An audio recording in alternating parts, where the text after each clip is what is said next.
Me cura, Senhor, me cura, Senhor, manifesta em mim as tuas obras. Vem, Jesus, te peço agora. Me cura, Senhor, me cura, Senhor.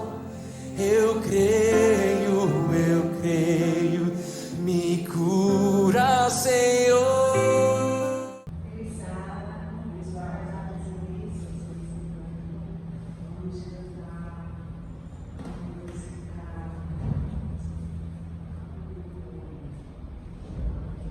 Pode cair.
alegria de louvar e de adoração. Nossas preces sejam levadas ao Santo Trono. É isso que nós pedimos em nome do próprio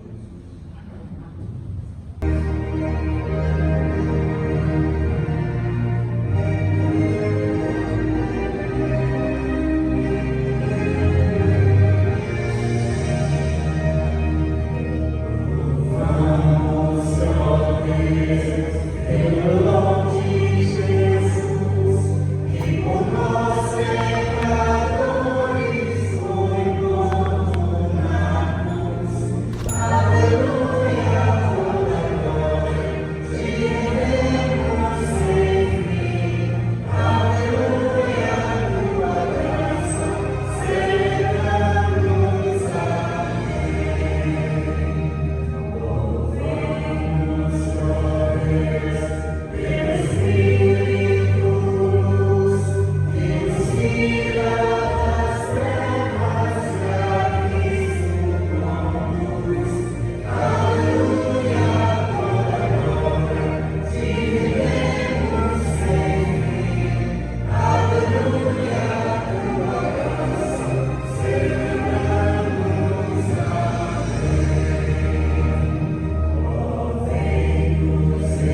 Direção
Chegamos ao final da escola sabatina e por isso agradecemos a todos que compareceram para receber as bênçãos iniciais do sábado, adorando a Deus.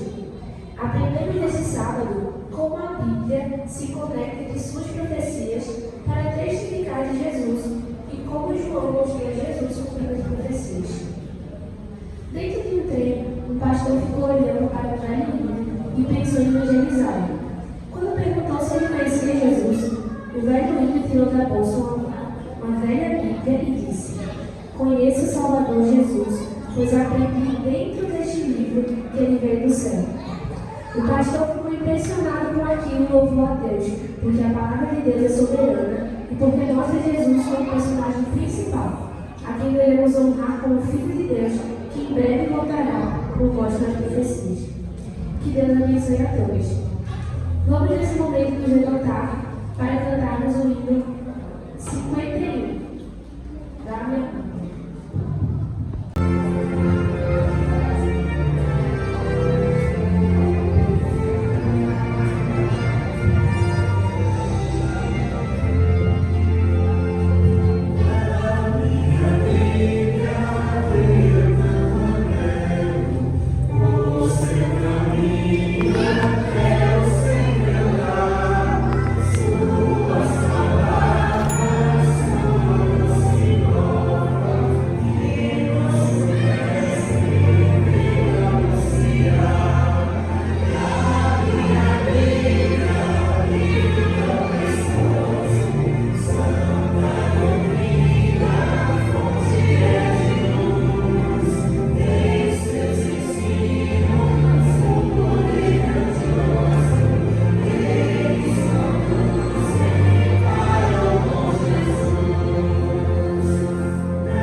Bondoso Deus, Criador do Universo, muito obrigado, Senhor, por estarmos aqui no teu santo templo para te adorar. Foram instruídas algumas lições importantes da escola sabatina, onde aprendemos a fortalecer mais a nossa fé, a nossa comunhão em ti. Abençoa os nossos irmãos e os nossos amigos, em nome de Jesus. Amém. Bom dia, feliz sábado. Gostaria que todos se sentassem, porque esse é um momento bastante importante e que nós iremos aprender assuntos importantíssimos sobre a saúde do homem.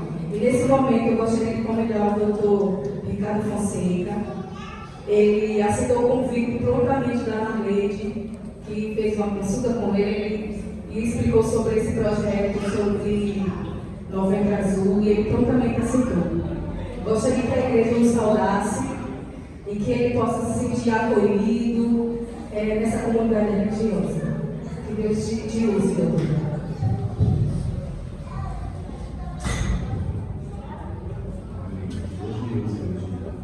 Obrigado a todos.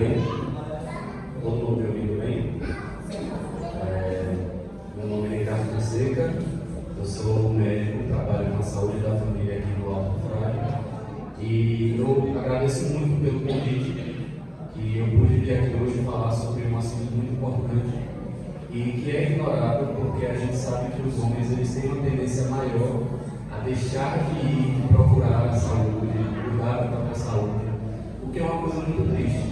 E é por isso que a gente sabe que os homens eles vivem em média 10 anos menos do que as mulheres. Mais ou menos isso, né? Me ajuda aí, irmãos. Eu poderia começar perguntando se alguém aqui quiser participar, fique à vontade. Queria saber de vocês, o que é que vocês sabem sobre o Novembro Azul. Quem quiser levantar a mão pode vir até na frente. Ninguém? Olha isso. Novembro Azul foi eleito um mês.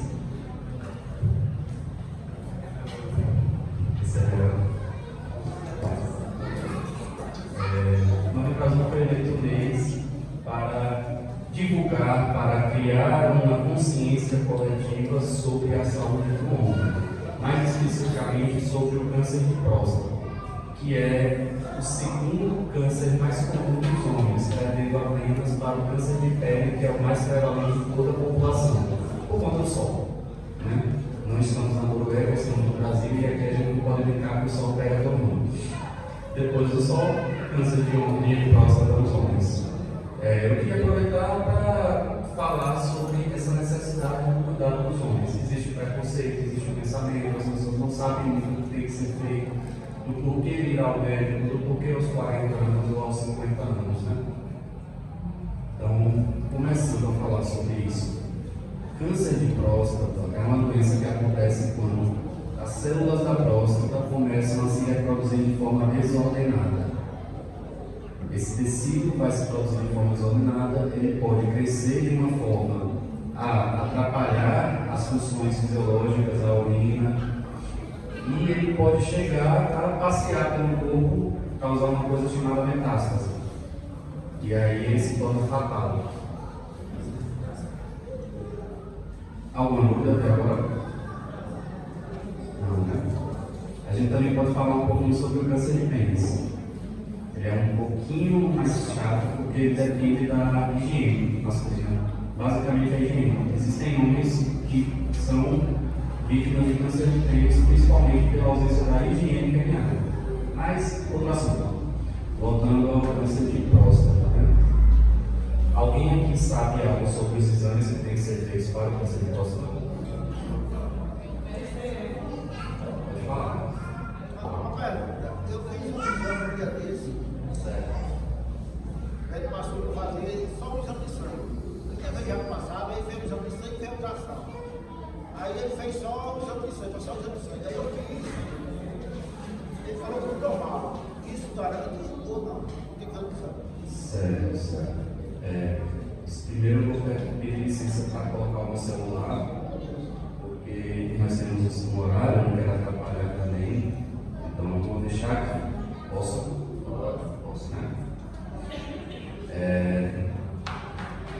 Ele perguntou se posso ou não? Ramos. O irmão Ramos perguntou se o exame de sangue garante totalmente. É uma resposta um pouquinho difícil de dar, certo? Porque nós temos um exame de sangue, ele é muito sensível, isso quer dizer, ele vai apontar problema com muita facilidade, tanta facilidade que ele chega a ser mentiroso traiçoeiro. Se você, muita gente diz que não pode nem andar de moto, porque se você tiver qualquer pancadinha, qualquer escritor, qualquer coisa, ele vai dar positivo. Chega ao ponto de ele não ser justificado mais para o rastreio. Rastreio são os exames que a gente pede para todas as pessoas em público-alvo, então homens a partir dos 40 a 50 anos, para identificar precocemente as doenças. Isso é o rastreio. Nas mulheres a gente tem a mamografia. Os homens, até pouco tempo atrás, PSA. Hoje, descobriu-se que esse exame, às vezes, ele causa mais mortes do que vidas salvas. Por quê? Vou dar um exemplo. Um paciente que eu tive no Oswaldo Cruz, na época era estagiário ainda, a gente já tinha internado. Ele estava internado, ele foi a óbito. Por quê?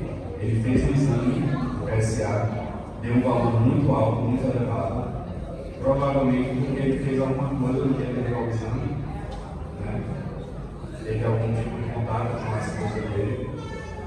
Ele foi solicitado a ultrassom da próstata e lá foi constatada uma doença chamada hiperplasia prostática benigna, HPB. Uma doença, como disse, benigna. Tem que ser acompanhada porque pode causar alguns sintomas obstrutivos da próstata. A próstata está muito próxima do campo da uretra, que é por onde o xixi passa para sair. Quando essa próstata está crescendo muito, a uretra fica apertada e tem os sintomas. Falta de dificuldade para urinar, dor abdominal, com dificuldade para urinar, ou então incontinência urinária, gotejamento urinário, jato urinário fraco, jato urinário partido, que é aquela coisa que começa a urinar, contra a sua vontade ele para, e você sabe que continua com vontade de fazer xixi, e volta, ou então não volta, que é o tendência urinário. Esses são sintomas para ficarem atentos, como eu já falei, não vou esquecer de falar. Voltando, esse homem ele não tinha nenhum sintoma, ele tinha hiperplasia prostática benigna, não é uma doença grave, muitas vezes só é tratada pelo sintoma, não pela doença. Mas ele mesmo assim, pelos valores do PSA que estavam elevados, o médico achou melhor pedir uma biópsia da próstata. E aí ele foi submetido a um procedimento invasivo, essa biópsia infeccionou. Ele precisou fazer uma cirurgia de emergência, precisou retirar a próstata, parte da uretra, fez um procedimento enorme, e mesmo assim, infelizmente, ele teve complicações no hospital depois da cirurgia e morreu, certo? Então, aquele exame que foi feito inicialmente para salvar a vida, descobriu-se que foi mais negativo do que positivo. Estou falando que é para não fazer exame? Não. Estou falando que esse exame de sangue ele não necessariamente é o melhor. Na verdade, hoje ele só é pedido quando a gente encontra ou tem sintomas ou então alterações. O principal exame de rastreio, de rastreamento ainda é o toque. E é por isso que eu estou aqui. Eu estou aqui para tentar combater o preconceito de como ele se torna menos ruim ou menos válido a partir do momento que ele faz esse exame de toque. Tenha certeza que não é nem bom para mim fazer, como não é bom para você, homem, receber o toque. Mas é necessário. O toque ele salva muito mais vidas do que o exame de sangue. Alguma dúvida até agora? Quando a gente fala de... Primeiramente, meus sentimentos para essa família, né? Com tudo isso. Eu me pergunto se esse câncer na esposa desse seu amigo foi câncer do útero ou do colo do útero. O câncer do útero ele não tem relação com as práticas sexuais, enquanto o câncer do colo do útero está muito relacionado a um vírus chamado HPV. Existem alguns tipos de HPV que levam ao câncer do útero. Isso.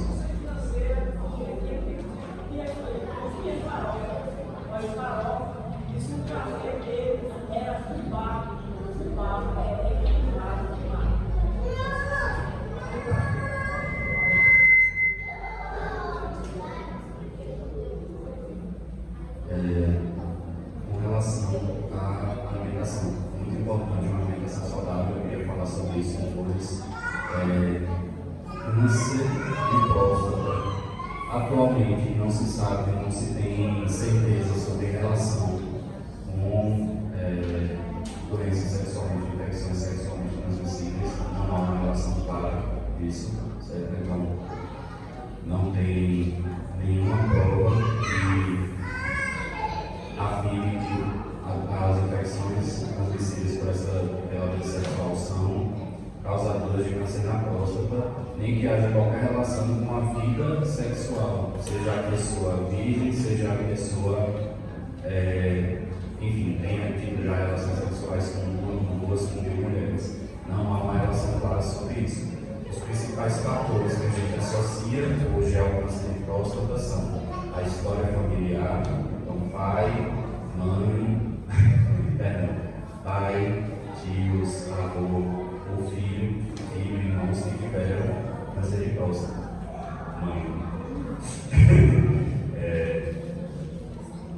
Às vezes é 90% o fator familiar ele é preponderante para todos os tipos de câncer praticamente, exceto colo do útero e cânceres adquiridos por algum hábito, né? Câncer de próstata, o principal fator de risco é a idade. Quanto mais vamos envelhecendo, maiores as chances de desenvolver câncer de próstata e a história familiar. Obviamente, uma alimentação desregrada, a falta de atividades físicas, o consumo de drogas aumenta os riscos de desenvolver câncer de todos os tipos. Certo? Certo. Alguma outra pergunta? Quer perguntar? Sabemos que as mulheres elas se preocupam mais que os homens, né? Isso é um fato. No caso, a partir de que idade o homem tem que começar a se preocupar mais com a saúde em relação a todos os tipos, não só de próstata, mas como a saúde em si? A saúde em si, a gente está falando de todas as doenças praticamente. Isso é. Bom, os homens eles se preocupam menos, isso é verdade. Ou eu acho que eles se preocupam e guardam essa preocupação para si. Eu acho que isso é mais verdade. Então, eu conheço muitos homens que têm tanto medo de adoecer que preferem não procurar. E geralmente isso é pior, porque quando você descobre, é quando o sintoma já está revelando a gravidade da doença. Entende? Às vezes o homem tem tanto medo de procurar a atenção, com medo de achar que ele só vai quando está sentindo algo.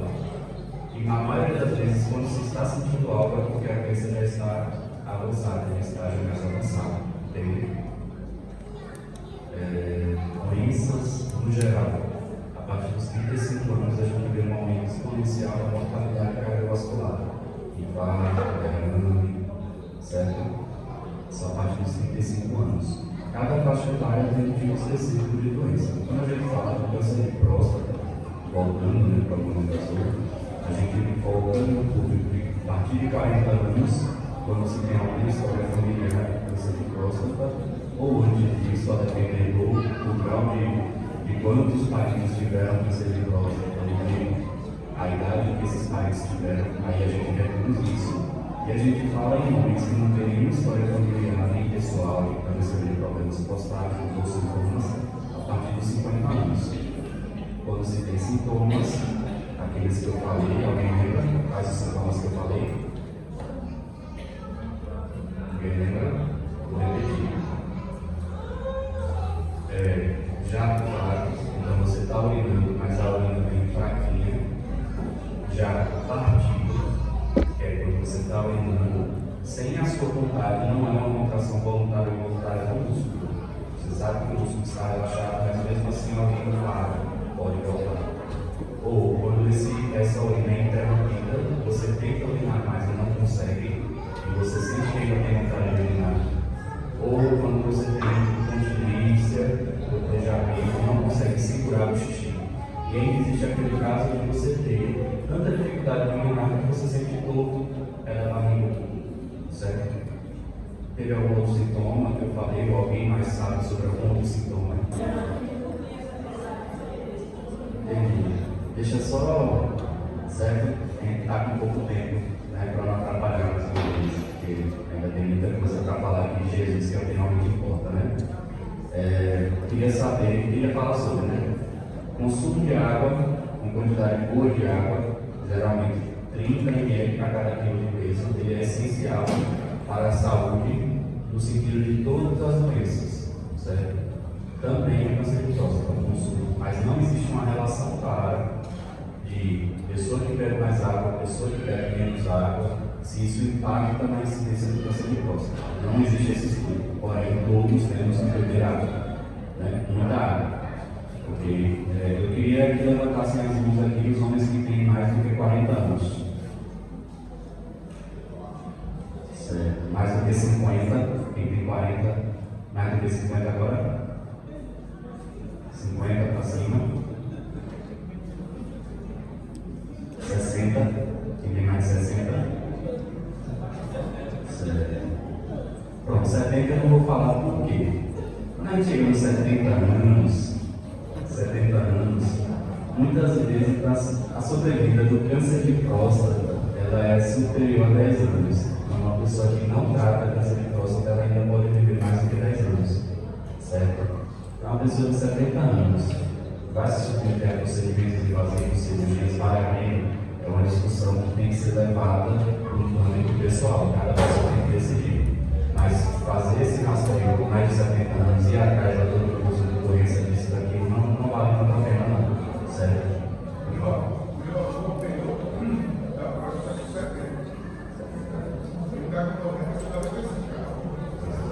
A cirurgia foi uma cirurgia primeiro que uma cirurgia aqui. Aqui eu vou dar para você. A cirurgia é um pouquinho complicada, né?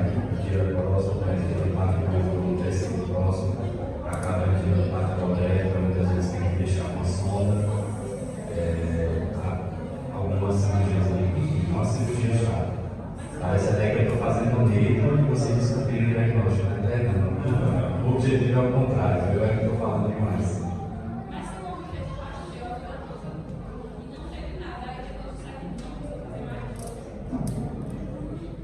Da mesma forma, a mulher, câncer de mama, fez, depois dos 50 anos, fez uma mamografia a cada 2 anos, chegou nos 60, nunca teve nada, a gente precisa ficar fazendo essa mamografia, sendo que a pessoa já entrou na menopausa, então depois da menopausa a incidência do câncer de mama vai reduzindo com a idade.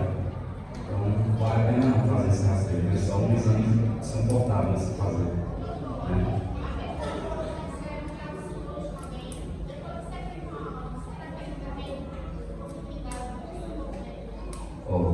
Sim, certo? Essa possibilidade existe. Mas o que eu comentei foi, se ao descobrir esse câncer aos 70 anos, vale a pena fazer todos os procedimentos e todos os tratamentos para retirar esse câncer de mama, isso muitas vezes encurta a sobrevida. O viés de tempo ganho, que a gente chama na ciência, que é quanto tempo de vida realmente a gente ganhou, fazendo uma suposição, né? Tem uma história fora da curva aqui, que o senhor que fez aos 70 anos e viveu até os 96 e está vivo ainda, né? É um caso à parte. Mas esse viés de tempo ganho, vamos supor, uma pessoa que fez, descobriu aos 70 anos, iria viver até os 80. Fez a cirurgia tem vários problemas junto dela. Sobreviveu à cirurgia, fez todo o tratamento e morreu aos 78, 80. Ela de fato ganhou bem com essa cirurgia? Não, né? Então eu não estou falando que não é para ir, se você tem 70 anos não é para ir, não é isso que eu estou dizendo. Pelo menos uma vez na vida eu vou fazer alguns exames e ser avaliado por um médico, certo? Pelo menos uma vez. Não importa se você tem 60, 70, 50, certo? É interessante ir. Eu estou falando aqui muitas vezes buscar essa saúde a todo custo. E hoje eu estou falando isso porque é o problema dos meses coloridos. E a gente está submetendo as pessoas a muitos exames que às vezes não são necessários. Mas o objetivo aqui é incentivar a busca da saúde e não contrariar essa busca. Eu peço que todos os homens aqui, com mais de 40, busquem uma avaliação, mas não se decepcionem quando não for necessário pedir um exame. Eu peço que todos os homens aqui com mais de 40 tenham menos preconceitos com o exame de toque. E não entendam o exame de sangue como salvador da pátria, porque ele não é, certo? Esse exame de toque, ele é realizado pelo médico. Isso. Todos os médicos, obviamente nem todos fazem, tem necessidade, mas especializados, mas todos os médicos são treinados a realizar o exame de toque na faculdade, pelo menos deveriam ser.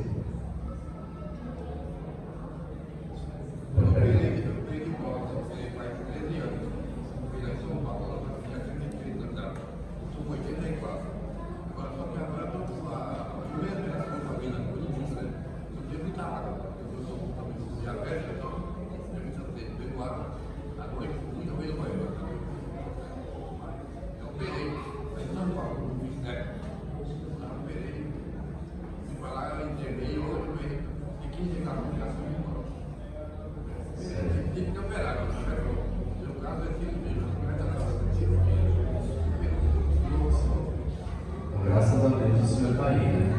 Graças a Deus. E para isso também, só digo ao senhor para procurar um médico sobre isso, porque sintomas do diabetes descontrolado são aumento de sede e da frequência urinária, então pode ser que não esteja tão bem controlado o diabetes. Mas fora isso,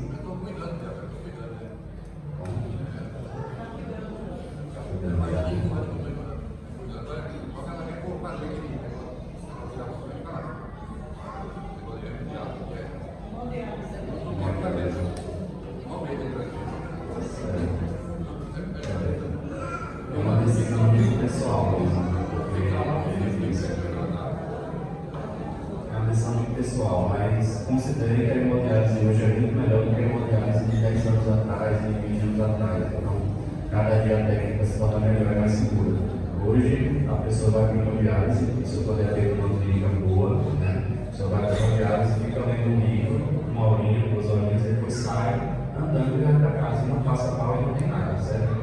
Não é a realidade de 10 anos atrás. 10 anos atrás a pessoa saía acamada praticamente, um dia, 2, mal. Então não é uma realidade hoje, certo? A realidade é bem melhor. Os aparelhos são melhores, os parâmetros são melhores, o conhecimento é melhor. Então isso é uma bênção, né? Sim.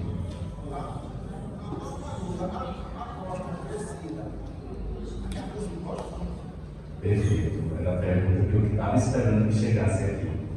Essa próstata crescida é hiperplasia prostática benigna. Não tem uma relação de desenvolvimento de câncer de próstata com o HPV, a hiperplasia prostática benigna, certo? Obviamente precisa de avaliação. Às vezes o tratamento ele é necessário com medicamento. Chega ao ponto de cirurgia quando não é tratado, certo? Os medicamentos para a hiperplasia prostática benigna causam alterações mais discretas, certo? Muitas vezes é tranquilo tocar a vida com essa doença e não vai causar problema nenhum, certo? Não tem relação desse com câncer de próstata. Eu acho que pela hora a gente está quase finalizando. Alguém quer fazer mais uma pergunta? Certo. Então, gente, para que mais uma vez eu não atrapalhe, eu peço muita cautela. Eu peço que todos aqui procurem os seus médicos, todos os homens acima de 40 anos, que não tenham medo de realizar o toque, os exames de sangue. Alguns médicos hoje em dia ainda fazem um exame de PSA de sangue para todos os pacientes, apesar disso ter mudado já há algum tempo. Acho que de 1 ano, 2 anos para cá, isso deixou de ser padrão, mas ainda assim existe quem faça. Eu faço até o ano passado, porque me faltava conhecimento, né? Mas é isso. Não tenham medo, certo? Não tenham medo. Muito obrigado por me receberem aqui, muito obrigado pela participação. Eu fico muito feliz pelo convite e podem chamar de novo, certo? Vou passar aqui a palavra para quem realmente importa.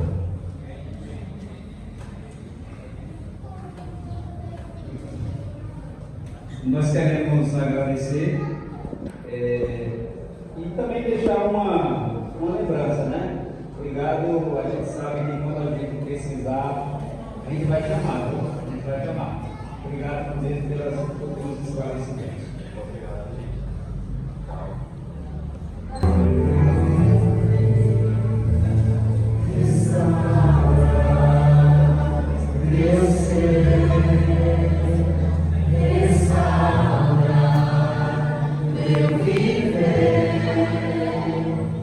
Restaura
nós estamos aqui, Senhor, para adorar o teu santo nome. Que a tua santidade prevaleça nesse lugar. Que o nosso temor, a tua santidade prevaleça nesse lugar. Em nome de Jesus. Amém.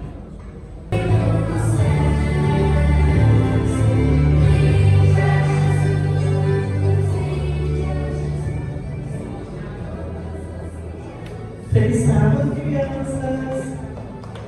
Feliz sábado. Feliz sábado. Agora entendi, porque eu estava falando fraquinho, né? E aí, vamos sentar aqui, tá?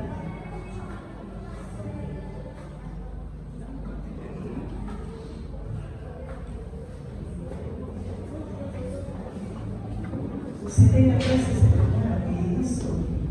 Muito bem. Ó, a história de Deus é bem legal. Eu creio que vocês já conhecem eu, tá? A gente vai recapitular essa história.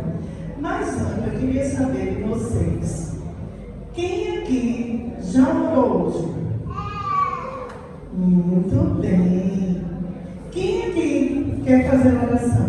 Agora. Quem é Oliveira? Então vamos fechar os nossos olhos como se estamos mesmos e vamos orar? Fecha o olhinho, tá? Papai Noel, Obrigado, por tudo, obrigado, pela dia, em nome de Jesus, amém. Muito bem. Eu vou perguntar. Quem aqui gosta de dormir? Tu gosta de dormir, Sara? É bom dormir, né? Dormir numa caminha fofinha, com um ursinho assim, deitado em cima do ursinho. Quem tem ursinho para dormir? Quem gosta de dormir? Um ursinho. Isso, muito bem. É muito bom, né? E quem gosta de ir para a cama da mamãe dormir? Mas a gente tem que dormir na nossa caminha, né? Algumas crianças pegam seus ursinhos, travesseiros e correm para a cama da mamãe, né? Mas outras dormem sozinhas em sua cama. Quando levanta, arrumar a cama. Quem arruma a cama? Mamãe, a Esther tem que arrumar a caminha dela, tá, Esther? Vai ajudar a mamãe para aprender, né, Esther? Então, a gente tem que arrumar a caminha, né? Dobrar o lençol para ficar tudo bem bonitinho e organizado, tá bom? Ó, havia um menino que gostava muito das coisas organizadas. Ele acordava cedo, ele arrumava sua cama, escovava os dentes, fazia o culto e ia para a sua casa. E ajudava na sua casa.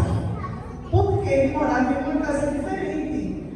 Ele morava num templo, na igreja. Olha. Seu nome era... Tem um menino aqui que chama esse mesmo nome. Seu nome era... Samuel. Muito bem, Samuel. Seu nome era Samuel. Samuel, desde pequenininho, ele gostava muito de ajudar. E ele sempre estava disposto a ajudar. A igreja era a casa de Samuel. Ele ajudava a varrer o pátio, a limpar os carpiçais e a arrumar tudo que o sacerdote ali pedia para ele fazer. Samuel era um menino muito obediente ao sacerdote. Assim, na hora que ele pedia, ele logo rapidinho corria para poder atender ele. Samuel dormia no seu quarto sozinho. Porém, ele estava dormindo e de repente ele escutou uma voz. Samuel, Samuel. Ele logo se levantou e foi para onde? Lá perto do sacerdote. Chegou lá perto dele e disse: o senhor me chamou? E aí ele disse assim: não foi eu que te chamei, volte para dormir. E ele ouviu uma voz 2 vezes, 3 vezes, e ele todas as vezes se levantava para o sacerdote. Porém, na última vez, ele disse a ele: Samuel, quando você ouvir de novo essa voz, responda assim: Fala, Senhor, pois o teu servo está ouvindo. Deus, naquele momento, estava falando no ouvido de Samuel. E ele falou por várias vezes. Ele obedeceu ao Senhor e se tornou um profeta de Deus. E vocês, crianças, quando Jesus chama vocês, vamos para a igreja, vamos evangelizar, vocês têm ouvido a voz do Senhor? Tem? Que nós possamos, a partir de hoje, ouvir a voz do Senhor e atender o seu chamado.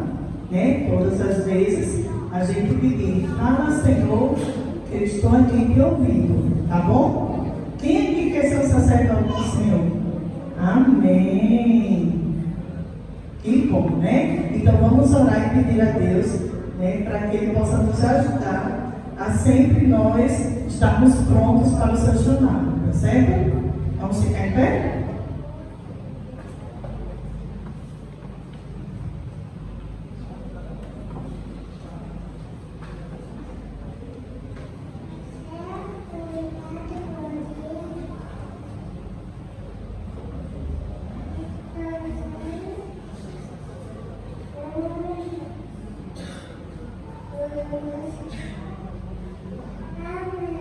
Amém.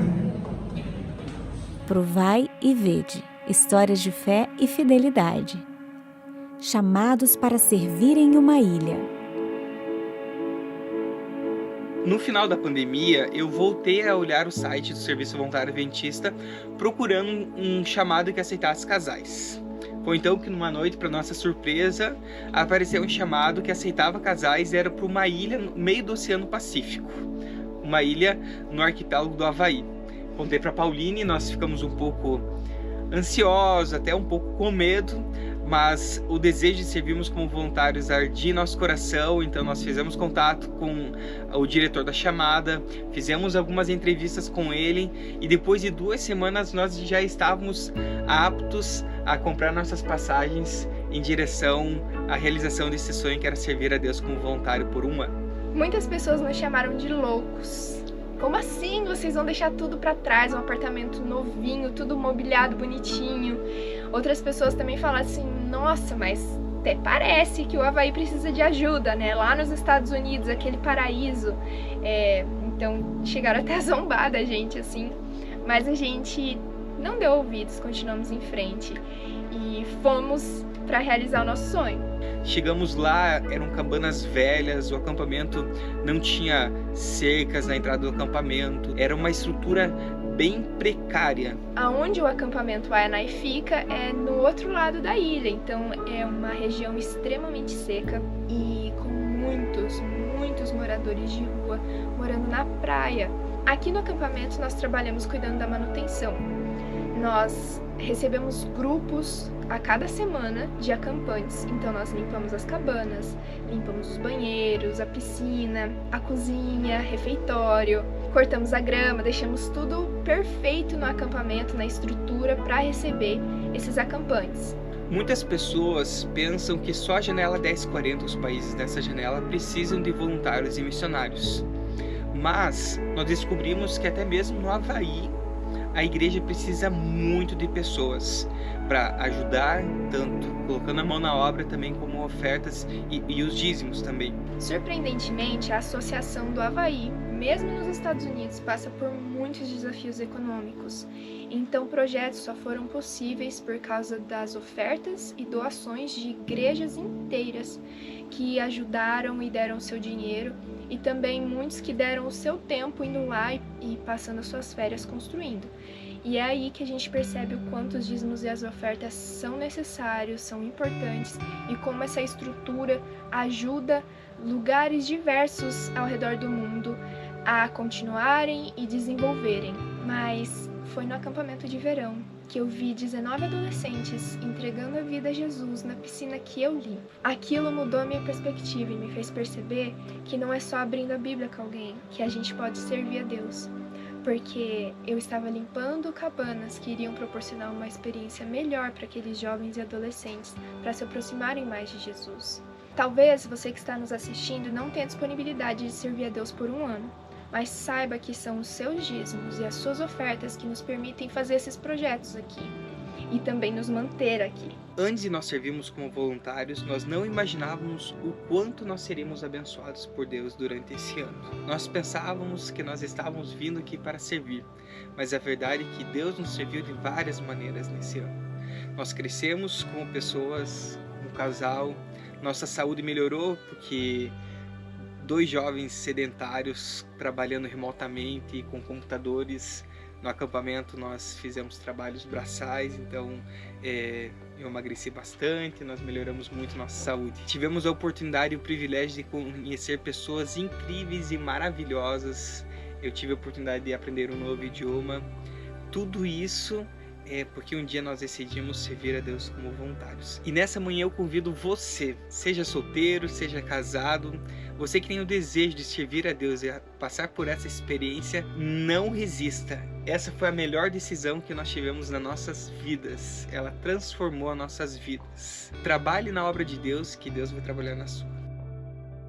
Agora chegou a hora de adorarmos juntos, através dos dízimos e ofertas.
seja feito para a honra e tua glória na tua casa, Senhor, e para o crescimento do teu evangelho para todo mundo. É isso que eu te peço, no santo nome do teu filho Jesus.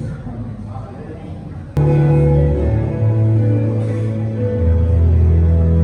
Preciso olhar os pés,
Nesse momento eu irei a ata, né, que foi realizada no dia 19/11, às 20h23, com uma oração e meditação em Atos 1:12-23, feita pelo pastor Paulo Júnior. Pessoas presentes: pastor Paulo Júnior, Francisco, Carol, Marlene, Marinei, Manuela, Verônica, Joaquim, Cristiano e Marcos Júnior. Assunto em pauta. Foi proposto pela comissão que a irmã Larissa Manoeli irá fazer a classe de líder desbravador. Foi proposto pela comissão da igreja o nome de Manuela para a função de ancianato. Foi proposto pela comissão da igreja o nome de Severina para a função de diretora de diaconisa-chefe. Foi proposto pela comissão o nome de José Ramos para a função da área. Não havendo mais assunto, a reunião terminou às 10h33 com uma oração feita por Manuel.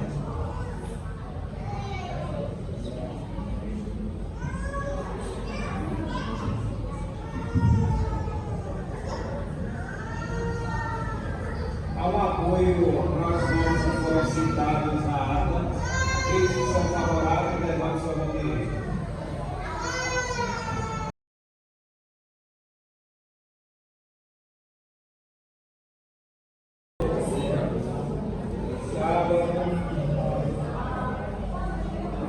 Hoje nós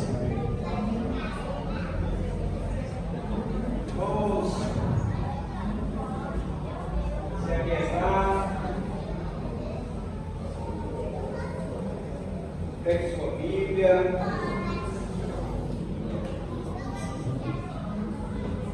coloca seu filho perto, quem precisar tomar água.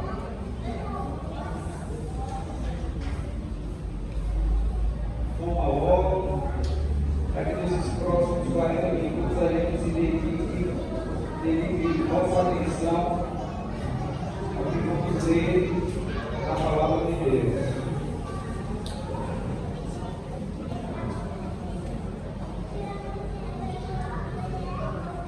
Pais, coloquem seus filhos bem perto de vocês aí, ajudem eles em suas necessidades.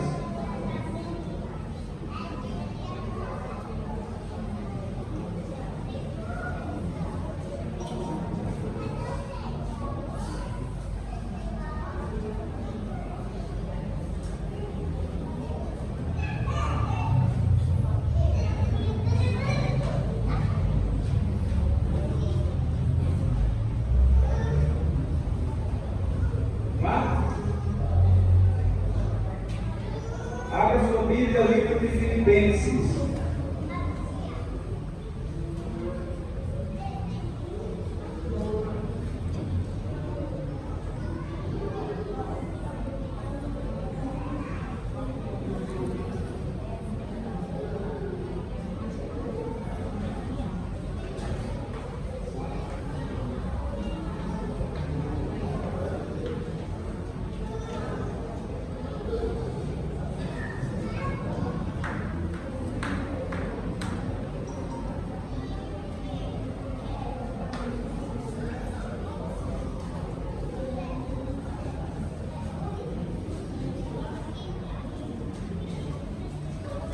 Abriram? Nós estamos numa série sobre o livro de Filipenses. Essa série é intitulada Alegria, Alegria. Nós estamos estudando o livro de Filipenses, pretendemos estudá-lo além desse, por mais 3 sábados. O livro de Filipenses é uma carta de Paulo à igreja de Filipos, que é considerada a igreja, a carta da alegria. Das 19 citações da palavra alegria que temos nas cartas paulinas, 9 delas, pelo menos 9, estão no livro de Filipenses. O centro do livro de Filipenses, o tema central central do livro de Filipenses é se alegrar no Senhor, porque o Senhor, Cristo, é o centro da nossa vida, ou deveria ser o centro da nossa vida. Gostaria que nós, sábado passado, estudamos no capítulo 1, nesse sábado nós vamos continuar no capítulo 2 desse livro. Eu convido vocês a começar do versículo 1 até o versículo 4. Nós vamos ler hoje até o verso 18. Na realidade, o capítulo 2 vai até o versículo 30, só que do versículo 19 ao 30 vai falar sobre a história de Epafrodito, que nós já comentamos no sábado que nós iniciamos essa série, alguns sábados atrás. Então, a gente vai hoje até o versículo 18. Então, já deixa a sua Bíblia aberta desse capítulo, vamos ver o que nós vamos estudar. Vamos lá, Filipenses 2, de 1 a 4. Paulo começa o segundo capítulo de sua carta dizendo assim: se há, pois, vai comigo, se há, pois, alguma exortação em Cristo, alguma consolação de amor, alguma comunhão do Espírito, se há entranhados afetos e misericórdia, verso 2: completai a minha alegria, de modo que penseis a mesma coisa e tenhais o mesmo amor, sejais unidos de alma, tendo o mesmo sentimento, nada façais por partidarismo ou por glória, mas por humildade, considerando cada um dos outros superiores a si mesmo. Não tenha cada um em vista o que é propriamente seu, senão também cada qual o que é do outro. Então a gente vai parar aqui, a gente vai fazer algumas pausas e vai comentando a respeito dos trechos do capítulo 2. Então Paulo aqui recebe Epafrodito em Roma, ele está preso em Roma. Epafrodito leva para Paulo donativos, leva dinheiro, porque a igreja de Filipos ela patrocinava diretamente o ministério de Paulo. E quando Epafrodito está em Roma, Epafrodito adoeceu e ficou lá por tempo, com certeza Paulo, tendo curiosidade de conquistar a igreja de Filipos, Paulo pergunta para Epafrodito notícias sobre a igreja.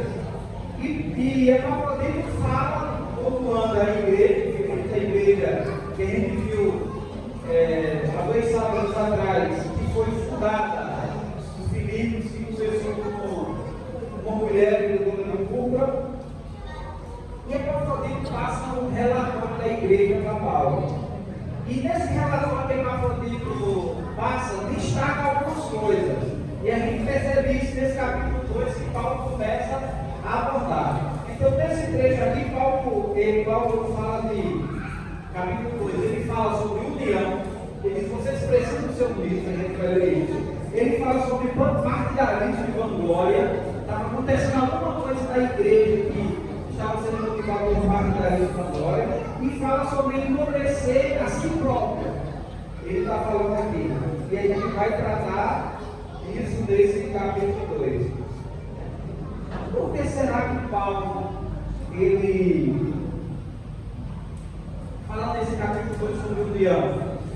Por que Paulo está dizendo que a igreja precisa estar unida? Por que Paulo está dizendo que não pode, as pessoas não podem agir por partidarismo ou vanglória? E talvez o que Paulo esteja falando aqui seja relacionado a duas irmãs que vinham da igreja de Filipos, que a gente vai tratar delas lá no capítulo 4, versículo 2, né?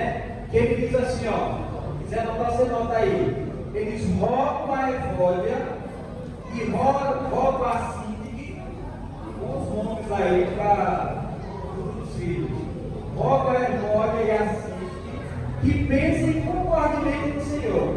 Então, na igreja de Filipos, tinha duas irmãs que não estavam pensando concordemente no Senhor. Duas pessoas na igreja de Filipos estavam se desentendendo.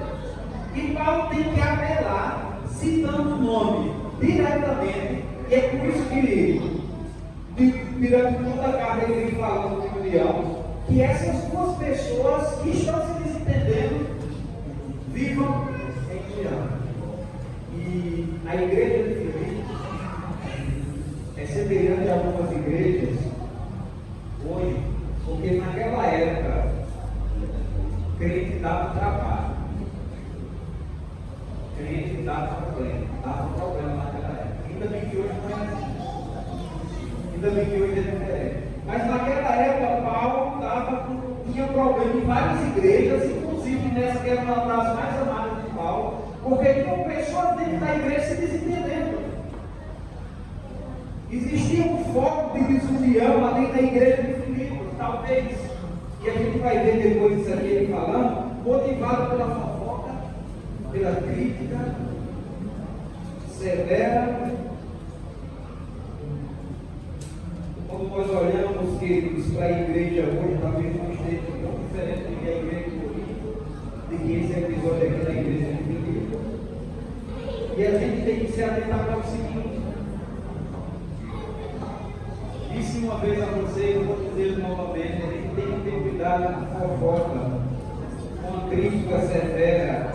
Fofoca não é feio, é pecado.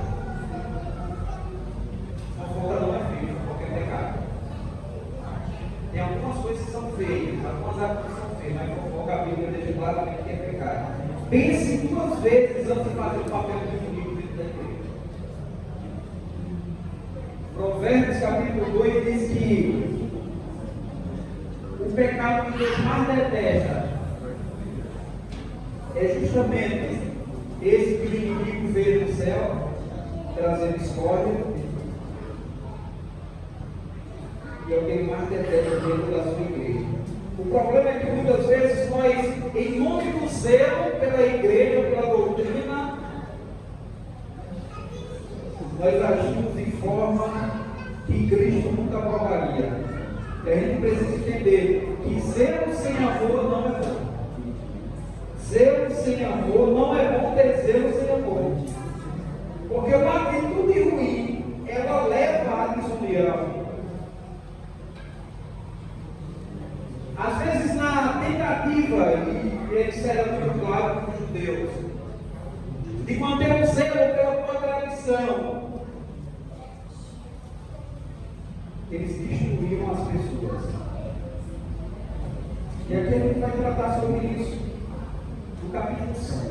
Nós lemos até o capítulo 4, Paulo faz uma explanação do problema. No capítulo 5, Paulo dá uma resposta teológica de como resolver esse problema. E no versículo 12 até o versículo 18, ele traz a solução para o problema. Nós vamos abordar tudo isso hoje. Porque aquela igreja era uma igreja que muito se amava, mas tinha um ponto que precisamos ser ajustados. Paulo apela aqui a unidade em amor. Note, Paulo nos chama a igreja a ter unidade em amor. Por que a unidade em amor? Porque a unidade sem amor não é boa. Não é. Nós estamos num crescente de ser unidos, de unir a igreja, de ter união, mas Paulo, ele diz claramente que a unidade precisa ser a unidade em amor. Sabe por quê? Porque existe unidade que não é amor. E a unidade sem amor é ruim. Muitas vezes nos unimos em torno daquilo que não é bom. A gente faz um convite para destruir pessoas, para criticar, denigrir a imagem de alguém, e a nossa língua vai ser usada por Satanás. Porque é isso que o diabo. A promoção da unidade sem amor já é uma coisa que é ruim para a igreja, que é ruim para o cristianismo, que é uniformidade. Porque a uniformidade é despersonalizadora e abusiva. Deus nos criou diferentes. Deus é o Deus da diversidade. O segredo do cristianismo não é fazer todas as pessoas votarem no mesmo candidato. O segredo do cristianismo é pegar pessoas que votam no candidato X, no candidato Y, e elas conviverem com pensamentos diferentes. O segredo do cristianismo é fazer todo mundo votar ou torcer pelo mesmo time. Você torce pelo Corinthians, outros torcem pelo São Paulo, alguns torcem por Palmeiras, mesmo sem ter mundial, mas alguns torcem. E o segredo do cristianismo é que todos convivam, mesmo tendo opiniões partidárias diferentes, torcem por times diferentes.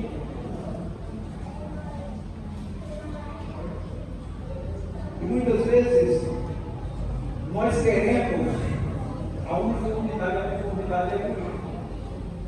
Eu quis personalizar aquilo que Deus fez em nós, que é a diversidade. A forma que Deus me alcançou é diferente da forma que Deus me alcançou. O ponto de transformação da minha vida talvez seja diferente do ponto que você está na caminhada da graça. O nível de maturidade cristã meu talvez seja diferente do seu. Então, promover uniformidade é ruim para o desenvolvimento do corpo de Cristo. Por isso, Paulo, muitas vezes, quando vai falar da igreja, diz um corpo que tem órgãos totalmente diferentes, mas convivem entre si, e precisam conviver entre si. E quando Paulo está tratando sobre essa unidade em amor, ele diz que a unidade em amor, porque o amor é o único elemento capaz de preservar a unidade no meio da diversidade. É você que torce pelo São Paulo olhar para o coleguinha que torce para o Palmeiras e dizer: eu convivo com você mesmo com sua opção aqui. É você olhar, é você torcer. Eu acho que hoje é mais torcida para um candidato X e ver que seu coleguinha torce para o candidato Y, mesmo que você não concorde com um candidato, com as propostas do candidato, mas você convive com o coleguinha do lado. Porque o amor é o único elemento capaz de preservar a unidade em meio à diversidade. E o que é que muitas vezes promove a desunião dentro da igreja e fora da igreja também? Duas coisas que Paulo vai citar em movimento aqui: orgulho e vaidade. Orgulho e vaidade, que eles precisam ser tirados de nós. E é o orgulho e a vaidade que quer a uniformidade, que quer que as outras pessoas sejam iguais a nós, que as outras pessoas pensem como nós pensamos, que comam o que nós comemos, que votem no candidato que nós votamos, que ouçam a música que nós gostamos de ouvir. Os pais aqui presentes que têm mais de um filho sabem: 2 filhos ou mais vivem na mesma casa, têm o mesmo pai, têm as mesmas coisas, mas muitas vezes são totalmente diferentes no comportamento, no modo de pensar e no modo de agir. Muitas vezes nós queremos impor os nossos gostos pessoais aos outros. Isso precisa entrar na nossa cabeça. A gente precisa pensar nisso.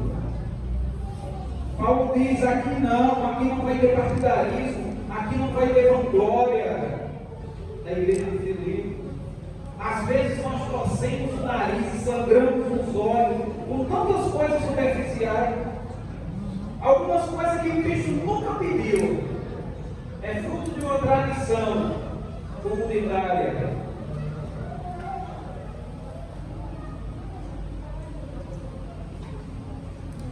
Às vezes nós olhamos com sangue nos olhos, para a cor de uma unha, o tipo de cabelo.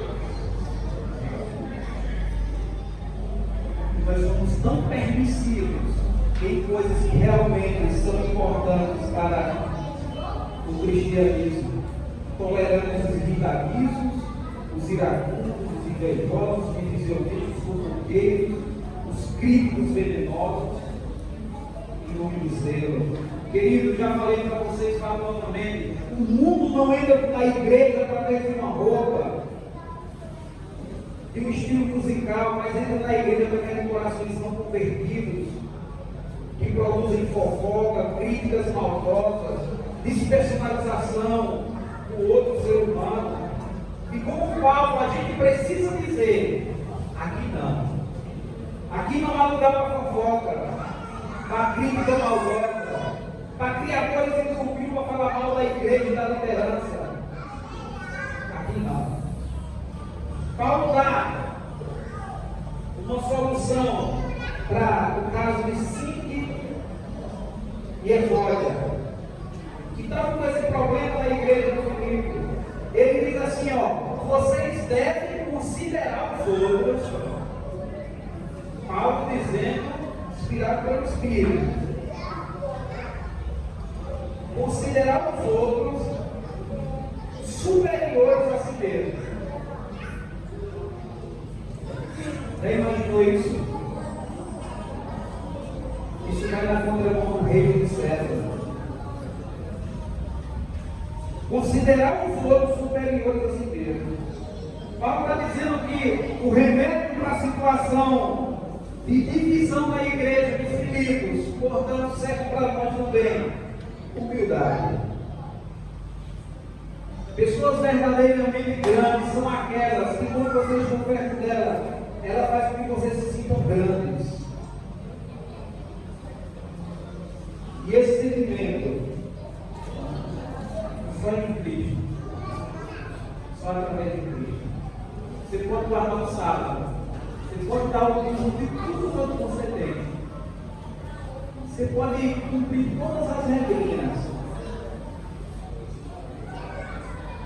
mas considerar os outros superiores a si mesmo é um mandamento de Cristo, e só quem está com Cristo consegue chegar a esse nível. Precisamos reconhecer que o outro como legítimo. Isso é um exercício da maturidade cristã. Muitas vezes nós queremos a ferro e fogo que as nossas vontades sejam impostas e a gente impõe a nossa vontade. E muitas vezes a gente desconsidera o que realmente é regra de fé para a gente, que é a Bíblia. Muito daquilo que nós impomos como vontade de Deus não é vontade de Deus. O orgulho e a vaidade, ela destrói a igreja.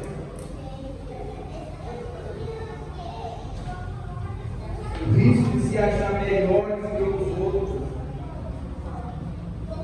Eu tenho razão. É isso que eu falo. Minha igreja é melhor do que aquela outra igreja. Eu sou melhor do que aquele outro porque eu guardo o sábado. Esse sentimento, Paulo está dizendo que a igreja de Filipos, ela precisaria evitar. A igreja era perfeita. Mas ela não poderia cair no erro da falta de humildade. Da falta de humildade. Esse é um caminho perigoso que leva a gente a romper a unidade da igreja. Quando há disputas por poder, que isso é frequente, quando há disputa por poder na igreja, é porque a igreja está com Cristo sempre mais tempo. Quando os membros da igreja ficam brigando por funções, por cargos, por poder, por vez e voz, Cristo não está mais no centro da igreja. Essa semana eu estava assistindo um noticiário de uma igreja bem grande ali. Estava uma disputa. 3 remanescentes do criador dessa igreja, 3 filhos, estavam disputando agora diretoria da igreja, que entrou até por beneficiários, igreja bilionária. Quando a igreja, quando tem disputa pelo poder na igreja, Cristo não é o centro dessa igreja. Cristo precisa ser o centro da nossa vida. É tudo por Ele, é através dele. Quando é que a gente vai entender isso? Vamos continuar o versículo 5.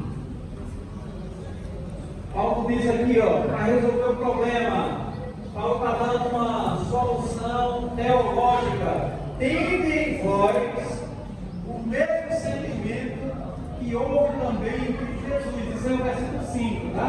Versículo 6. Pois ele, subsistindo em forma de Deus, não usurpação sem igual a Deus. Antes, assim mesmo, se esvaziou em vós, em forma de servo, tornando-se em semelhança de homens e reconhecendo a figura humana.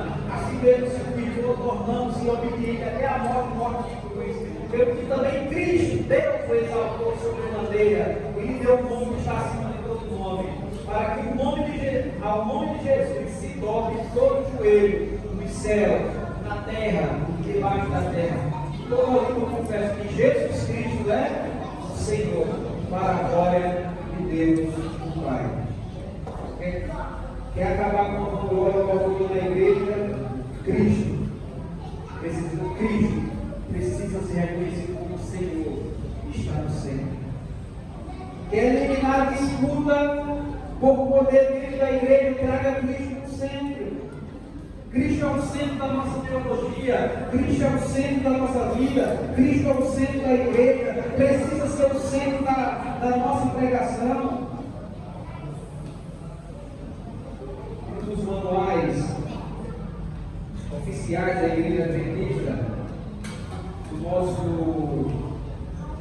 Confissão de Fé, que é o Cristo Cremos, ele apela para isso.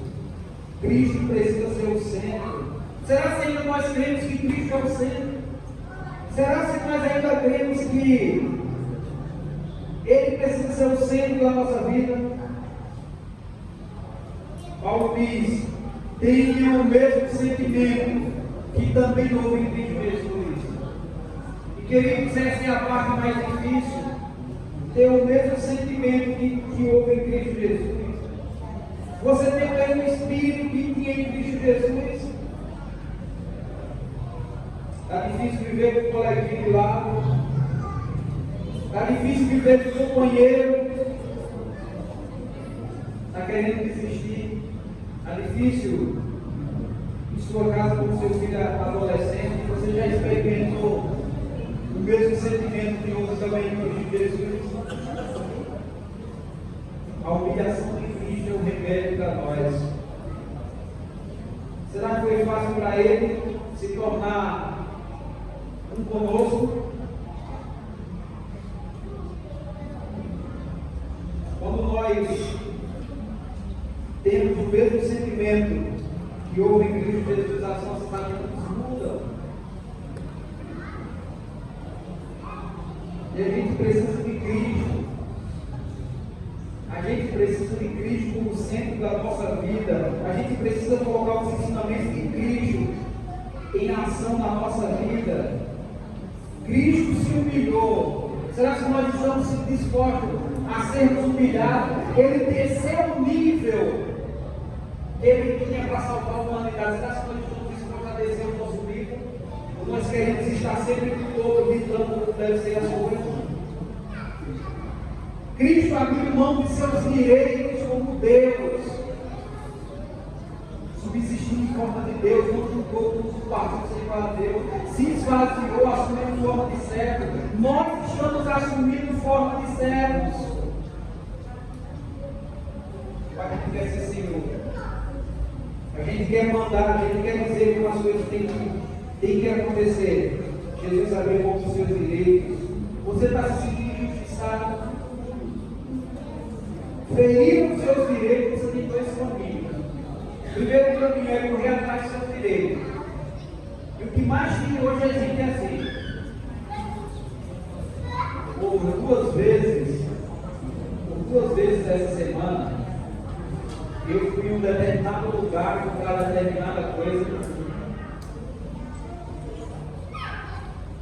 e em cima do produto tem um preço. Semana passada e essa semana. Em cima do produto está o preço. Comprei uma Alexa aqui fora. O produto estava R$320. Ia ter um desconto, ia ficar por menos um pouco. Não vou querer. Eu só digo quando eu passar no computador, disse: olha, o preço que está ali estava errado. Nesse preço não, o sistema está outro. R$400.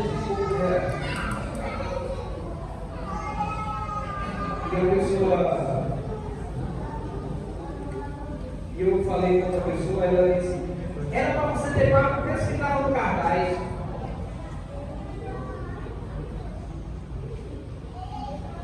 E errou foi eles. Antes de ontem eu tive que procurar outro equipamento que também estava com preço trocado. No equipamento estava com preço menor, no sistema estava outro. E eu cheguei e falei para o pessoal, ela disse: era para você ter pago o preço menor, porque é justo que você tenha esse direito seu. Nenhum deles eu paguei o preço que estava no sistema. Fiz questão, porque se eu fizesse questão, eu também iria ser prejudicado. O dono do estabelecimento nunca vai ser prejudicado, mas o funcionário, por um erro pequeno, ele ia pagar a diferença. Mas muitas vezes a gente não quer ser assim. Não é direito meu, eu vou fazer. Era direito de Cristo estar nos céus, sendo Deus, coordenador de todo o universo. Sabe o que Cristo fez? Ele assumiu a forma de servo e não julgou com usurpação sem para Deus. Ele veio se desfazer esse superior. E a gente quer ter os direitos. Quando existe um programa, a gente tem dois caminhos: fazer valer o nosso direito, e aí a gente vai lutar pela razão, pelos direitos e ferir outra pessoa, ou pelo mesmo sentimento de Cristo, que abriu mão dos seus direitos. Hoje qualquer coisa é o seguinte: vou processar, não é isso? Alguém falou: vou processar. É direito, é meu direito. No cristianismo não funciona assim. Quem tem o mesmo sentimento de Cristo e não julgou por usurpação do Senhor a Deus, não age dessa forma. Quem tem Cristo no centro de sua vida age de acordo com o mesmo sentimento que Cristo tem.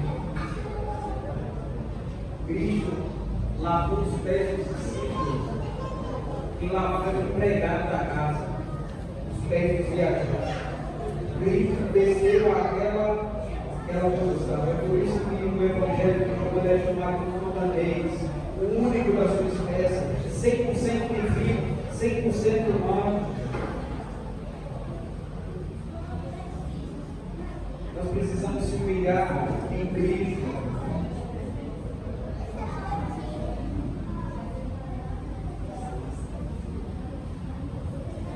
Precisamos ter Cristo como referência na nossa vida, porque Filipenses 3:1. Quanto ao mais, irmãos meus, é isso mesmo? Alegrai-vos no Senhor. Esse é o centro da mensagem do livro de Filipenses. Nós precisamos sempre colocar Cristo no centro, porque mesmo quando as coisas estiverem mal para a gente, nós vamos nos alegrar no Senhor. Vou ler com vocês os últimos versos, para a gente encerrar. Versículo 12 ao versículo 18: assim, pois, amados meus, como sempre obedeceste, não só na minha presença, porém muito mais agora na minha ausência, desenvolver a vossa salvação com temor e tremor, porque Deus é quem efetua em vós, tanto quereis realizar segundo a sua vontade. Fazei tudo sem murmurações nem contenda, para que vos torneis irrepreensíveis e sinceros, filhos de Deus, impulsados em uma geração pervertida e corrupta, na qual resplandeceis como luzeiros no mundo, preservando a palavra da vida, para que no dia de Cristo eu salvação, livres por sermos muito medo. Entretanto, mesmo que seja eu oferecido por libação, sobre o sacrifício, o serviço da vossa fé, entregue-me por todos vós muito gratuito, assim também pela mesma razão, alegrai-vos e congratulai-vos, porque Paulo estava preso, mas Paulo estava alegre. Que homem era esse?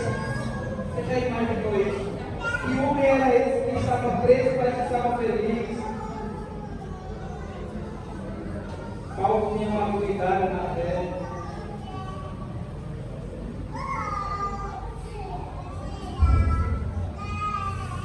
Ele diz: desenvolvei a vossa salvação. Alguns interpretam isso como busquem a salvação, corram atrás da salvação. E aqui eu preciso dizer a vocês que nós só podemos desenvolver aquilo que a gente tem. A salvação já nos foi garantida. O que Paulo está dizendo é: continuem na salvação, continuem no caminho da salvação. A salvação é um ato de Cristo. Justificação é o que Cristo fez por nós. Santificação é o que Ele faz em nós. É tudo com Ele. Não tem nada com o ser humano. Por mais bonzinho que você seja, que você faça, que você saiba, é tudo com Ele. É Ele quem nos salva, é Ele quem nos santifica. E o texto diz que é Deus que efetua em vós tanto querer como realizar. Não se furtem em buscar uma vida de santidade. É o que Paulo está dizendo. Precisamos, quando ele diz desenvolver a salvação, ele está dizendo: deixe Deus que te salvou mudar a sua vida. Ele encerra dizendo: alegrai-vos no Senhor. Eu queria encerrar com vocês, que vai cantar aquele hino sempre alegre. Já prepara aí o pessoal da música, da regência, o pessoal da sonoplastia, a música sempre alegre. O que pode ser feito a um homem que está preso, mas está alegre? Paulo estava preso, mas estava alegre. E quando a gente olha para a igreja de Cristo hoje, quanta gente triste,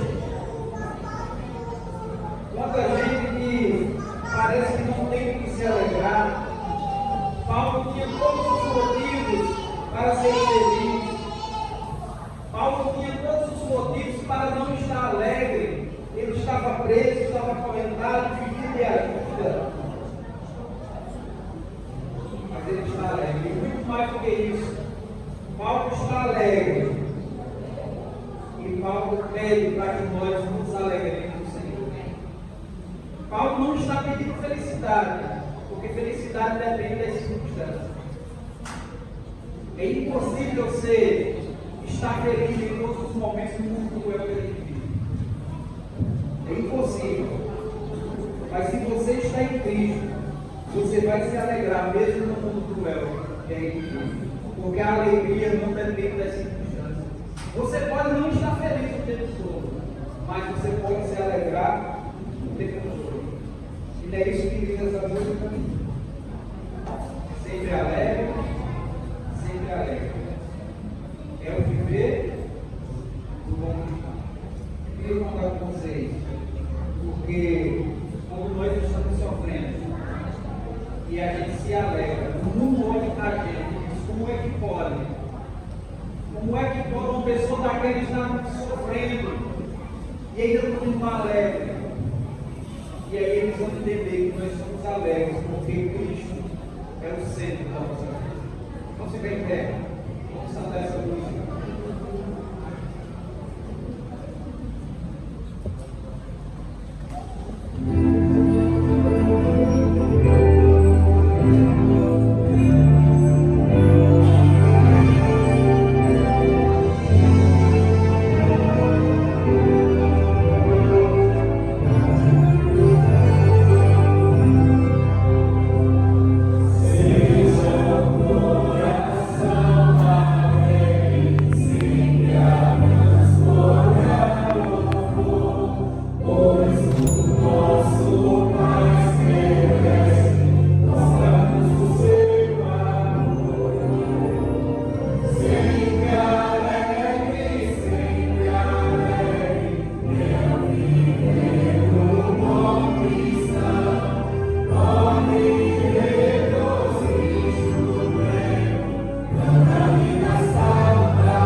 guiando. Que teu Espírito esteja sempre ao nosso lado, nos mostrando o caminho a seguir. Oramos em nome de Jesus. Me cura, Senhor, me cura, Senhor, manifesta em mim as tuas obras. Vem, Jesus, te peço agora. Me cura, Senhor, me cura, Senhor. Eu creio, me cura, Senhor.